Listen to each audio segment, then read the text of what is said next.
Frame में AIMIM के भावी प्रत्याशी राणा रंजीत जी हमारे सामने हैं। मैं इनसे सवाल करूंगा कि आज जो आप इस डेबिट प्रोग्राम में जो आपसे कुछ सवाल किया गया था, मेरे ख्याल से पहला सवाल उनका ये भी था कि आप इस विधानसभा में तैयारी कर रहे हैं, लोग नौजवान जो है आपके साथ जुड़ते चले जा रहे हैं, लेकिन कुछ लोगों को डर है कि आप विधानसभा में जीतेंगे, विधायक बन जाएंगे, उसके बाद क्या आप पार्टी बदल लेंगे? देखिए, ये बार बार मैंने कहा है कि लोकसभा का चुनाव मैं यहाँ लड़ा और हाराने में बेइज्जत हुआ, और इसलिए भी शायद कि लोग न हिंदू ने स्वीकारा ना मुसलमान ने स्वीकारा। हिंदू भाइयों ने कहा कि ना भाई, इस पार्टी के इस पर बटन नहीं दब सकता है, और मुस्लिम भाई लोग को भी लगा कि 20 दिन में आए हैं, टिकट चुनाव लड़े और हारेंगे जीतेंगे चले जाएंगे। उससे सेम सवाल उसमें भी हुआ था। तो इतने बेइज्जती के बाद भी मैं उसी पार्टी में बना हुआ हूँ, और शिद्दत से और मजबूती से मैं मेहनत कर रहा हूँ। तो बार बार यही कहता हूँ कि मैं नेता विधायक बनने नहीं आया हूँ। विधायक सांसद बचपन से देखा है, वो बहुत छोटा पद है। नेता बनने आया हूँ, और कहीं ना कहीं इस इलाके के राजनीतिक राजधानी मैं मानता हूँ कि ढाका है। इसलिए एक कार्यक्रम जो हुआ, इतना सफल कार्यक्रम हुआ, आरिफ साहब, नसीम अख्तर साहब और तमाम जो पत्रकार भाई लोग हैं। बड़ी बात है कि पत्रकार आपस में कॉम्पिटिटर होते हैं, लेकिन तो भी एक मंच पे आकर के आप लोग सब लोग एक दूसरे को सपोर्ट कर रहे हैं, ये अच्छी बात है। और ढाका को चुना, ये अच्छी बात है। इस धरती पे, इसी होटल में बैरिस्टर सउद्दीन ओवैसी साहब भी आए, राहुल गांधी जी भी आए, और भी बड़े बड़े लोग यहाँ आएंगे। तो ये ढाका की ताकत है, इस मिट्टी की ताकत है। पहली बार गांधी जी इस इलाके में आए, इन्होंने चुना बड़हवा लखन सेन को। कुछ तो रहा होगा इस मिट्टी में कि पहला बुनियादी विद्यालय इन्होंने स्थापित किया, और लगभग 3 महीना से अधिक समय पूरे परिवार के साथ इस मिट्टी में उन्होंने देने का काम किया। तो ढाका को चुनने का काम हम लोगों ने किया, और इस पार्टी को चुना है।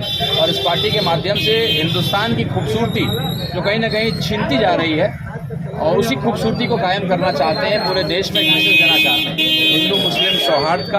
और ख़ास करके मैं जिस पार्टी से आता हूँ, उस पार्टी के ऊपर जो एक दाग लगाया जाता है, उसको भी हम लोग मिटाने का काम करेंगे। और जो इस इलाके को लेकर के जो समस्याएं हैं, जो बातें हैं, और तमाम ऐसी बहुत सारी सीटें हैं जहां मुद्दा लास्ट में हिंदू मुसलमान बन जाता है। एक उदाहरण हम लोग ढाका के धरती से देना चाहते हैं कि मुद्दा विकास होना चाहिए, वहाँ की समस्या होनी चाहिए। हिंदू मुसलमान मुद्दा वोट देने का आधार नहीं होना चाहिए।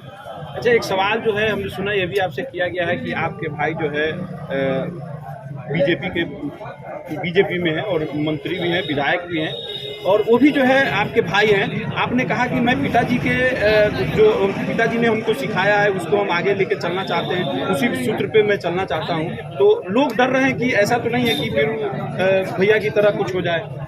देखिए, आधार कार्ड पे जो है ना, पिता का नाम लिखा रहता है। कभी किसी का भाई का नाम आधार कार्ड में देखें? किसी की पहचान जो होती है उसके पिता से होती है। मेरे पिताजी आजीवन एक पार्टी में रहे, और हम लोग उन्हीं के विचारधारा। और अभी ये सवाल फिजूल है, क्योंकि लोकसभा तक ये सवाल लोग पूछते थे, लेकिन लोगों ने इस बात को मान लिया है कि नहीं भाई, अब इतना होने के बाद अगर मैं जिनका बेटा हूँ, सीताराम बाबू का बेटा हूँ, इस पर सियासी परिवार से आता हूँ, निर्दलीय चुनाव लड़ता तो 50,000 1 लाख वोट मुझे आराम से आता। लेकिन मैंने इस कठिन रास्ते को चुना है, क्योंकि चुनौती चुन करके, और तब जब आप जीतिएगा तो उसका शोर बहुत बड़ा होगा। तो हम लोग उस सिद्धांत, उस विचारधारा पे कर रहे हैं, और मुझे साथ मिल रहा है। यार, एक विधायक की पहचान कहाँ तक होती होगी? विधानसभा, जिला तक या प्रदेश तक? लेकिन आज राणा रंजीत को इस AIMIM पार्टी ने, बैरिस्टर सउद्दीन ओवैसी साहब ने, न केवल राणा रंजीत, ढाका की धरती को भी इसको मिनी पाकिस्तान बोलने का काम किया था एक सांसद ने, और बगल में विधायक जी हंस रहे थे। तो उस मिट्टी को, उस धरती का जो है स्वाभिमान बढ़ाने का, मान सम्मान बढ़ाने का काम किया, और इस क्रांतिकारी मिट्टी का प्रतिनिधित्व करने का मुझे मौका मिलेगा तो पूरे देश को एक उदाहरण दूंगा कि एक विधायक बन करके एक आदमी क्या कर सकता है। अरे, वो 4 करोड़ का फंड के लिए केवल विधायक थोड़ी ना होता है, विधायक इलाके का गार्जियन होता है।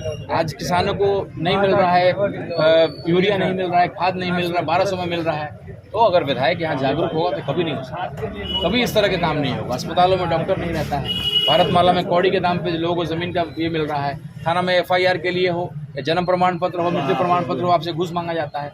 अगर विधायक टाइट हो जाए, जैसे कहते हैं ना कि घोड़ा घास से दोस्ती नहीं करता, वैसे ही विधायक को अफसरों से दोस्ती बहुत ज़्यादा नहीं होनी चाहिए, वरना क्या होगा कि ज़रा मिली भगत हो जाएगी। तो हम लोग को कभी आप नहीं देखिए कि हम लोग सीधा मुँह जो है बात करते हैं, कभी उनको सपोर्ट चाहिए तो हम सपोर्ट ज़रूर करते हैं, लेकिन कहीं ना कहीं अफसरों के मनोबल को जरा सा बढ़ने नहीं देना चाहिए, ये एक प्रक्रिया होना चाहिए।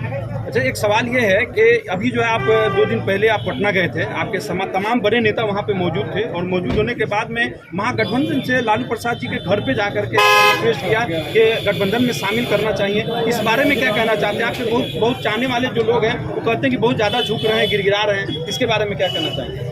देखिए, AIMIM के दीवानों के गुस्से का भी सम्मान है, प्यार का भी सम्मान है और धीरे धीरे वो भी समझ रहे हैं। मकसद ये था, देखिए 6 सीट या 1 सीट बड़ी बात नहीं है। हम जानते हैं कि वो पार्टी कभी हमसे गठबंधन करेगी ही नहीं। उसको मालूम है कि MY समीकरण जो रटते हैं ना, वाई तो कब का हिंदू हो चुका है, वाई कहाँ उनके साथ है। देखिए ना, पिपरा विधानसभा में क्या होता है, श्याम बाबू यादव जी जब आते हैं भाजपा से तो क्या हो जाता है, MY समीकरण का अब्दुल बारी सिद्दीकी साहब जब लड़ते हैं, क्यों चुनाव हार जाते हैं, वाई तो हिंदू हो जाता है क्योंकि भाजपा से यादव को टिकट मिल गया। ये केवल मुसलमान ढो रहा है। लालू जी ने आडवाणी जी के रथ को रोका, इसका बदला कब तक लीजिएगा भाई, कब तक बनियारी उसका लीजिएगा? कुछ और तो आपने किया नहीं है ना। मुसलमानों की गलियों का देख लीजिए रास्ता, क्या स्थिति है। तो कहीं ना कहीं अभी मैं सुन रहा था, हमारे विधायक जी कह रहे थे, पूर्व विधायक जी कह रहे थे, आप ही के चैनल पे मैं देख रहा था कि ये सड़क मैंने ही बनाया था, देखिए क्या हालत हो गई, जर्जर स्थिति हो गई। भाई अच्छा सड़क बनाया होता तो 5 साल में जर्जर थोड़ी ना हो जाता। ये भी तो आपसे सवाल उठता है कि आपने सड़क बनाया 5 साल में फिर जर्जर हो गया। कहीं ना कहीं नाली के निकासी, पानी के निकासी का इंतज़ाम पहले करिए और उसके बाद सड़क बनाइए। तो चीज़ें अगर व्यवस्थित होती हैं तो लंबा समय तक वो रहता है। तो ढाका विधानसभा में कोई हिंदू का वोटर को काटना चाहता है, कोई मुसलमान वोटरों का नाम काटना चाहता है, लेकिन राणा रंजीत सिंह AIMIM डंकी की चोट पर चिल्ला करके और एक वोटर को वोटर बनाएगा, चाहे वो मेरा वोटर हो नहीं हो, मेरे समीकरण का हो नहीं हो। पहले मैदान को सजाया जाएगा, फिर खेल शुरुआत किया जाएगा और ईमानदारी से इस खेल को हम लोग जीतेंगे। ये हम लोग का पॉजिटिव पॉलिटिक्स करने का अंदाज़ है।